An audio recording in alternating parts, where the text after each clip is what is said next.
The sun peeked through the lush jungle canopy, its golden rays painting stripes across the forest floor.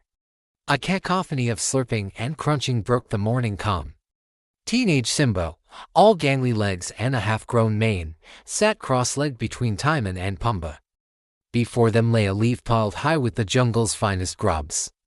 And the winner, for the 5th morning in a row, Timon announced, holding up a particularly plump beetle, is me.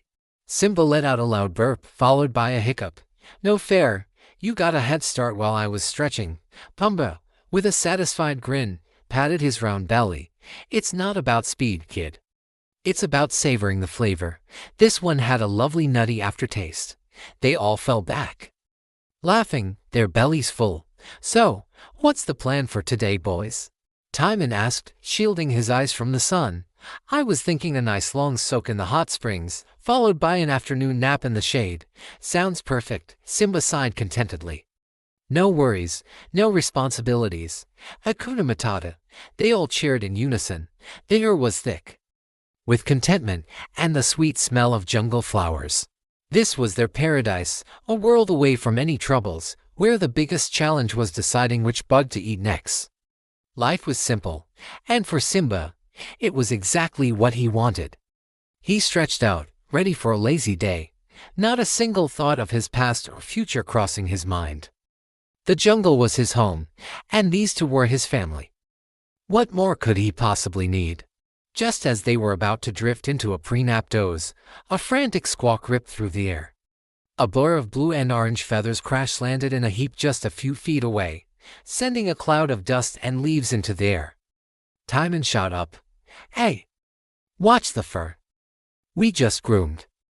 The feathered mess entangled itself, revealing a very flustered and exhausted Zazu. He shook his head, his beak clicking with agitation. Unbelievable. Utterly unbelievable. I fly off course for 5 minutes to avoid a storm, and I end up in this overgrown salad bar. His eyes scanned the area, finally landing on the trio. He squinted. His eyes went wide. It can't be. Your Majesty. Simba blinked, his sleepy brain trying to place the familiar, nagging voice, Zazu. What are you doing here? Zazu's horror was palpable. He circled Simba, his gaze taking in the messy mane, the lazy posture, the remnants of grubs around his mouth. Your Majesty, is that truly you? Look at you. You're a slob. What happened to the future king? The pride of the Pride Lands. Simba just shrugged, letting out another hiccup. Relax. Zazu, it's called living the good life. The good life. Zazu shrieked. You sleep until noon. You dine on creepy crawlies. And that posture. A king must stand tall and proud. He tapped his wing on Simba's back. Now, show me your royal roar. Simba took a deep breath, puffed out his chest, and let out a tiny, squeaky hiccup. Zazu looked as if he might faint. This is a catastrophe. We must begin your etiquette lessons at once. He jabbed a wing towards a muddy patch. Right here, right now.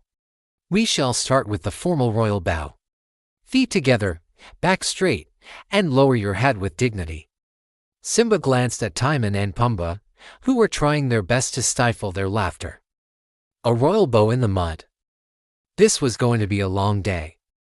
Timon nudged Pumbaa, whispering just loud enough for Zazu to hear. Looks like we've got a party pooper on our hands. Pumbaa nodded. He's all wound up tighter than a vine in a knot. He just needs to loosen up. Exactly. Timon snapped his fingers. Operation Loosen the Hornbill is a go. Before Zazu could protest, Timon and Pumbaa each grabbed one of his wings. Come on, feathered friend. Timon cheered. Time to experience the Hakuna Matata way. And hand me, you hooligans. Zazu squawked, flapping uselessly. I am an advisor to the king. Not a plaything. They dragged him towards a thick, hanging vine. First lesson, Timon announced, jungle swinging. Simba, catching on, grinned and leaped onto a vine, soaring through the air. Catch me if you can, Zazu. What followed was pure chaos. Zazu, freed from their grip, flew frantically after Simba, trying to shout lessons over the whoosh of the wind. Your Majesty, a proper pounce requires stealth and precision, not wild flailing, he yelled, narrowly dodging a swinging Pumbaa who had decided to join in. The chase led them through the thickest parts of the jungle. Timon, acting as a distraction, started a game of tag, leading Zazu right into a patch of brightly colored, very juicy-looking bugs. In his frantic attempt to scold Simba, Zazu flew straight through the swarm with his beak wide open. He came to a sputtering halt, landing on a branch coughing. He'd accidentally swallowed one. His face went through a series of expressions: shock, disgust, and then, surprise. He smacked his beak thoughtfully. "H-man," he mumbled to himself.